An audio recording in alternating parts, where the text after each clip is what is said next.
So have you ever wondered what locking your rate means if you're getting a home loan, or like if you can change that rate or anything like in the regards of locking rates? I'm going to have Molly Zimmerman from Bell Bank Mortgage here to talk to us about that and our real estate market update. I'm Erica Carlson with Bricks Real Estate. I help people buy and sell real estate all over the Twin Cities. If you have any questions during this video and you want to be able to get a hold of me or Molly, feel free to click that first link, and then the top link will bring you to my calendar so you can set up the best time that works for you for us to connect. I'd love for you to join my growing channels, whether you're finding this on YouTube, Instagram, or my professional Facebook page. I'd love to have you join along. I have Molly Zimmerman back from Bell Bank Mortgage. We always love to have Molly because she is a seasoned loan officer. She's local in the Wright County, Hennepin County area. And so always happy to answer our questions, and I appreciate her. We are going to talk about locking rates, or what does it mean to lock my rate, especially when we're a first-time buyer, and people are throwing out this term like it's just common knowledge. I don't really think it is until you actually buy a house and then you become familiar. So starting with basics, Molly, what does it mean to lock my rate? That is a very good question. So when you lock your interest rate, you're basically protecting yourself that the option that you lock into is not going to change until your closing date. So if interest rates go up, you don't have to worry about your rate going up. You don't have to worry about your costs changing. You know exactly how your loan is going to close. Okay. So then, of course, a person might say, but what if rates go down? Now am I stuck with this high rate? How does that work? Another good question. We get asked that question a lot. And I think, first and foremost, as a buyer, a lot of buyers don't understand interest rates change. Like, they can change daily. They can change throughout the day. We have zero control over what the market is going to do, right? We can listen to predictions. We can watch market trends. We can make suggestions, but really we can't make any guarantees what direction interest rates are going to go. So when you as a buyer lock into an interest rate, let's just say that interest rates do drop after that rate lock is initiated. We also just can't easily go and unlock your rate and relock it at market rate.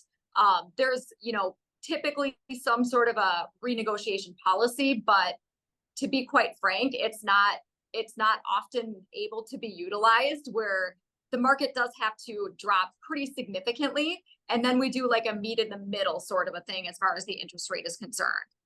Okay. Yeah, that's interesting because these are like things I've never even considered before. So it's interesting to have this conversation with you. Another thing I've had people ask me about, and I think it comes from maybe definitely before COVID, but maybe even 10 years before that, like the concept of is it called lock and shop, or shop and lock, whatever, meaning you pick your rate and then you shop. Like, I don't know how common that is. Is that a thing that you guys offer? Yeah, we do have a lock and shop option.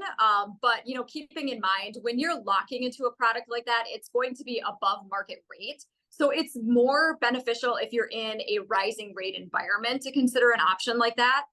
And then basically once you're locked in, you have a certain amount of time to shop for a property and maintain that rate lock. So there are, certain criteria that need to be met. But specifically in this market, I mean, we're all hoping rates start to come down. It's not truly the market for a lock and shop. Most people are just going to stay in touch with me and, have an idea of what the interest rate market is doing, just to make sure that they're educated when they start making offers on properties.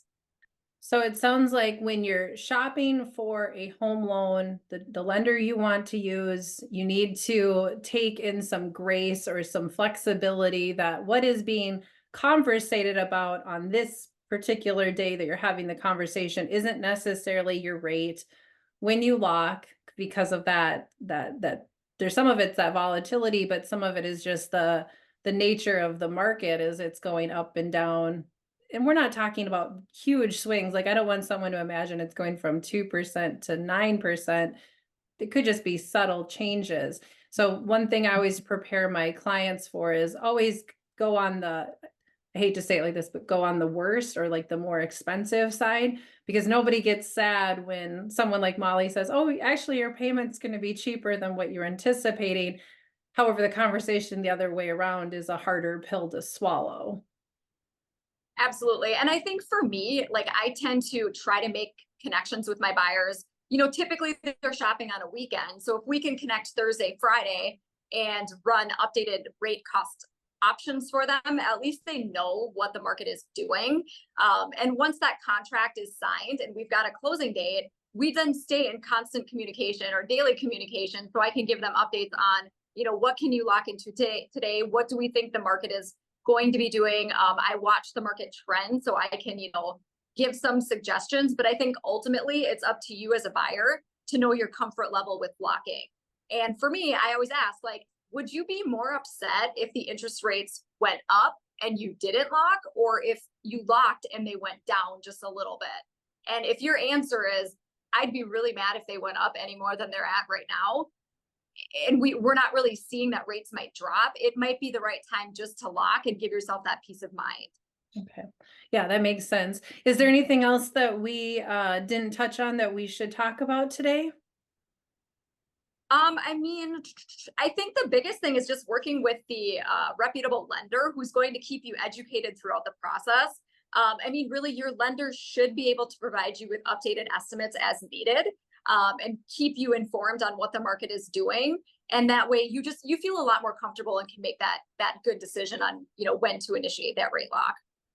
Yeah, it's definitely an interesting part of the home buying process. Like you wouldn't think there was this piece that's like unpredictable. Like and so once I think especially again our first time home buyers who aren't, you know, familiar with this concept and then you hear like, oh, well, hey, there's actually there's kind of this question mark on this piece. Yeah, it's uncomfortable, but again, we're all doing it. We're all in the same situation where, you know, nobody can just tell you this is the number and it's the number for the next 45 days. That's just not how it works. And yet, I feel like when I talk to a lot of people, there's kind of this assumption that, like, well, I talked to so and so on this date and this is the number. It's like, it's about the number. I mean, it's close to it, or like we're doing the best we can, but there's always going to be some question marks on some of these things. So, all right. Well, I appreciate you joining me, Molly. And we're always here for everybody. If they want to get a hold of us, you can reach Molly at mollyzimmerman.com or the link that I have provided. There is a way to directly connect with Molly from there, whether it's a discovery call and you're just curious about things. If you're ready to get started, of course, we're happy to meet you wherever you're at. So thank you again, Molly. Thank you.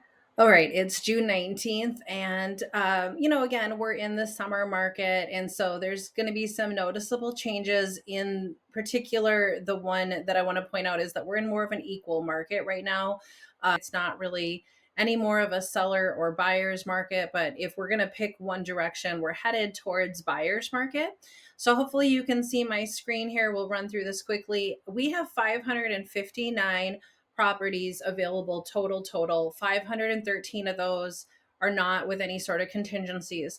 This is a very high number for Wright County. So we're kind of going back here in time. Sorry, my laptop is running real hard, so you might be hearing the fan running. So looks like we're getting to, I mean, in October we were around this number. You know, yeah, October 4th is where we hit 572. So it's been quite a long time since we've had this amount of inventory. This is great if you're a home buyer. That means you have more selection. If you're a home seller, honestly, I know you don't want to hear this, but the spring market is behind us, which means that we're not necessarily getting a ton of multiple offers. Again, it's going to be that more equal. You know, inspections are going to be more common. Maybe not as many appraisal gaps. Some of those bells and whistles are not going to necessarily happen. On the other hand, you might know somebody who just sold a house and they went into multiple offers last week, and you might be thinking, well, that doesn't make any sense. Every house is its own story.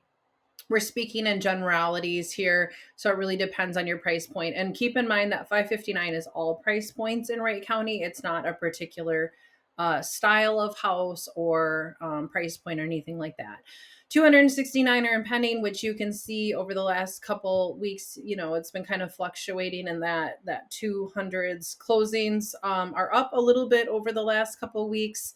You can see it's just trending up over time. So a lot of these people that were buying in the spring, they're starting to close in June. That makes sense. Also, June is a popular time for a closing because people have their kids coming out of school and they might feel like this is the right time to move. So they might have put their house on the market earlier, but they actually close in June. Average days on market for our county is 25.8 technically, median's 20. You saw last week was like 40, which was kind of high. I think that was just an anomaly. I think about a month, a couple weeks to sell a house is what I would anticipate. This has been pretty much what I've been saying for a long time. Looking at showings per week per listing, this is the 250 to 500K range. The numbers are about where we're expecting. Slowing down in Wright County, it picked up in Hennepin. So when you're looking at these numbers on my screen, if you're having trouble interpreting them, what it's saying is Wright County is two and a half, 2 to 3 showings per week per listing at the 250 to 500K range. Hennepin's more like 5 to 6 showings per week per listing. This means, again, Hennepin moves faster. We know that. We talk about that every week. There's no surprise to that. There's we're looking at trends, right? So we were at 3 on June 5th, and then we came down a little bit, and now we're coming down a little bit more. So the buyer pool is shrinking. That's what it's telling us. It's telling us that either these people went under contract on a property, or they're just out, like they're just not buying a house anymore. They've changed their mind. We are not anticipating this number to go up. Now, the way I would change my tune is if interest rates were to come down. I think there are a number of people on the sidelines waiting for interest rates to move off of the 7s so that properties are more affordable. And Hennepin kind of bouncing up a little. Well, that's sort of unimportant because last week was 5. The week before was 5.3. It's been hovering. It's not in the 6s anymore. So again, it's slowing, just not as remarkably and I don't think I should take it back, right? It's not remarkable. It bounces around. You've got 2s and 3s here. We were up at 4s here. So it kind of depends on what's on the market. If there's a house that is really priced really great, and people will pick up on that, and then they'll get a lot more showings. So as always, thank you for joining me today. I appreciate you. I'd love to continue to see you online and hear from you if you have any questions or concerns about the real estate market. Have a fantastic week.